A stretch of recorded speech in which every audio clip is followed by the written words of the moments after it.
ಇದು ಮಲ್ಲಸರ್ಜ ದೇಸಾಯಿ ಮತ್ತು ರುದ್ರಮಾಜಿಯ ಮಗನಾಗಿರ್ತಕ್ಕಂಥ ಶಿವಲಿಂಗರಾದ್ರ ಸರ್ಜ ದೇಸಾಯಿ ಸಮಾಧಿ ಇದು ಸರ್. ಇದು ಶಿವಲಿಂಗ 1816ರಲ್ಲಿ ಕಿತ್ತೂರು ಸಂಸ್ಥಾನದ ಪಟ್ಟಕ್ಕೆ ಬರ್ತಕ್ಕಂಥ ಶಿವಲಿಂಗರಾದ್ರ ಸರ್ಜ ದೇಸಾಯಿ ಇವರು ಮಡಿವಾಳದನ್ನ ಪುಯಿಟ ತಪ್ಪಿಸಿದಂತ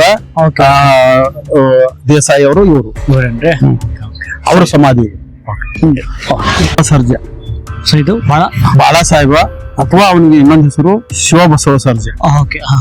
ಮಲ್ಲಸರ್ಜೆ ಮತ್ತು ರಾಣಿ ಚೆನ್ನಮ್ಮಾಜಿಯವರ ಮಗ. Okay sir. ಚೆನ್ನಮ್ಮಾಜಿಯ ಸ್ವಂತ ಮಗನ ಸಮಾಧಿ.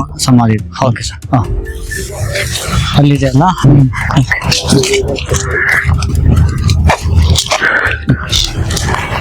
ಚೆನ್ನಮ್ಮಾಜಿಯವರ ಮಾವನ ಸಮಾಧಿ ಇದು.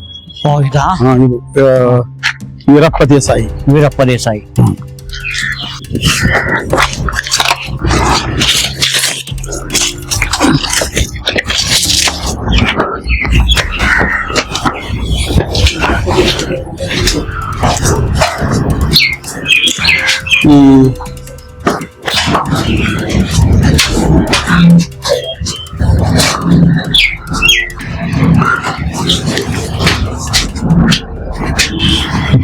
ಇದನ್ನ ರುದ್ರ ಸರ್ಜಿ ಅವರು ಈ ವೀರಪ್ಪ ದೇಸಾಯಿ ಅವ್ರನ್ನ ದತ್ತಕ್ಕೆ ತಗೋತಾರೆ.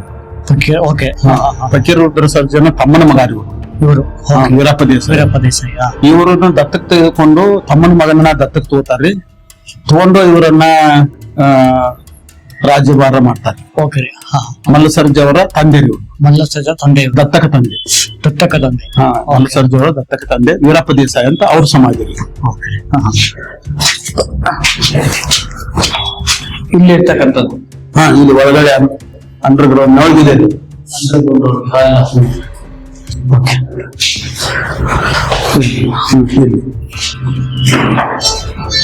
ಮೊನ್ನೆ ಸ್ವಲ್ಪ ಬನ್ನಿ ನೋಡ್ಕೊ ಬನ್ನಿ ಆಯ್ತಾ.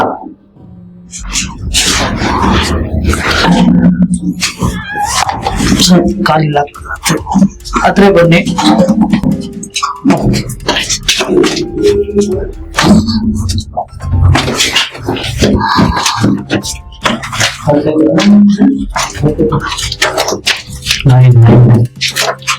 ನಾಯಿ ಇದೆ. ಏನು ಮಾಡಲ್ಲ ಬನ್ನಿ ಏನು ಮಾಡಲ್ಲ ಬನ್ನಿ.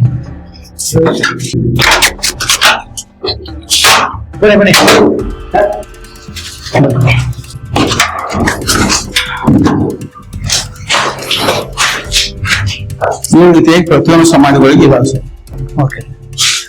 ಇದು ಯಾವ ಮೇಲ್ಗಡೆ ಇದು ಯಾವ ಸಮಾಧಿ ಸರ್? ಇದು ಅದೇ ವೀರಪ್ಪ ದೇಸಾಯಿ ಸಮಾಧಿ.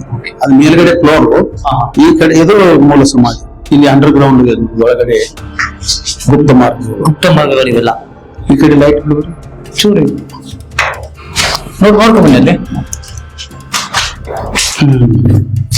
ನೀರು ತುಂಬಿಕೊಂಡಿದೆ. ಆ ಕಡೆ ಮಾರ್ಗ ಇದೆ ನೋಡ್ರಿ. ಇದೆಲ್ಲ ಆ ಕಡೆ ಇದೆ, ಈ ಕಡೆ ಇಲ್ಲಿ ಗುಪ್ತ ಮಾರ್ಗಗಳು.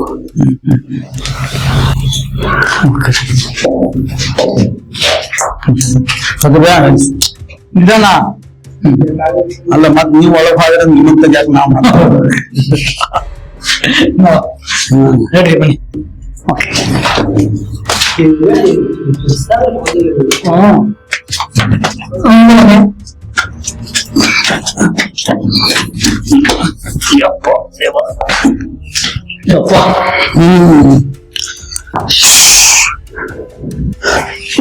ತಂದೆ 1665ರಿಂದ ಇವರು ರಾಜ್ಯಭಾರವನ್ನು ಮಾಡ್ತಾರೆ. 1665ರಿಂದ 95ರವರೆಗೂ ಮಾಡ್ತಾರೆ. ನೋಡಿ ಎಷ್ಟು ವರ್ಷದ ಇತಿಹಾಸದ ಸ್ಮಾರಕ ಇದೆ.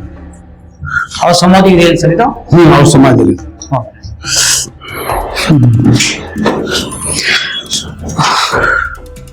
1681ರಿಂದ 1696ರವರೆಗೆ ಆಳ್ತಾರೆ. 1695ರಿಂದ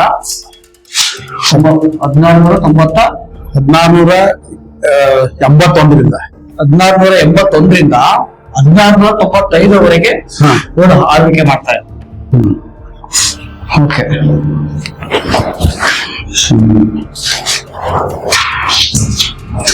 ಸರ್, ಸರ್ ಕೇಳಿಸ್ತಿದೆ ಸರ್. ಅದು ನಾವು ಇವಾಗ ಇಲ್ಲಿ ಕಿತ್ತೂರಲ್ಲಿ ನಿರಂಜನಿದು ಅವ್ ಎರಡು ಹಾ ಶಿವರಂಜನಿ ಹಾ ಆಕಿ ಎಲ್ಲಿ ಹಾಕ್ರಿ ಆಕಿ ಹೇಳ್ರಿ ನಿಮ್ಗ್ ಗೊತ್ತೈತಿ ನಿಮಗ ನಾವೇನು ರಿಕಾರ್ಡ್ ಮಾಡ್ಕೋದಿಲ್ಲ ಹೇಳ್ರಿ ನಾವೇನು ಚರ್ಚೆ ಆಕಿ ಮುಸ್ಲಿಂ ಹೆಣ್ಮಗಳು ರಂಜನಿ ಅಂತ ಆಕಿ ಹೆಸರು. ಆಮೇಲೆ ಈಗ ಕನ್ನಡದಾಗ ನಿರಂಜನಿ ಅಂತ ಪರಿವರ್ತನೆ ಮಾಡ್ತಾರ.